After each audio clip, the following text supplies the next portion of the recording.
Hey everyone, and welcome back to the channel. So in today's video, I'll be teaching you guys how to fix the error code to Roblox being error code 403 authentication failed from scratch. So without further ado, let's dive right in. So to actually fix this problem is quite simple, and the first thing that we need to do is we need to head on over to the directory where Roblox is installed. So I'll be showing you guys just how to do that. So I'm going to switch windows here real quick. So the idea here is we would want to run the folder for app data. So to do that, the easiest way is to hit the Windows key and hit R on your keyboard. And from here, just type down app data. Once you do that, hit enter and it should pull up this window right here. Now, the first folder that we want to go to is local. And from here, you guys would want to scroll down till you find the Roblox folder.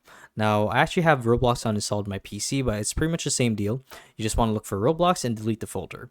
And don't worry because it's not actually going to delete your game. It's just going to generate a new batch of files for you to run the game and effectively fix the problem.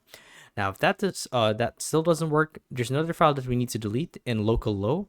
So if you click on local low, you just want to look for Roblox again here, delete it, and you guys should be good to go. So yeah, that's video. So hopefully it helped you guys out. And if it did, be sure to let us know down in the comment section below. So yeah, thank you all for watching, and we'll see you guys in the next one. Bye-bye.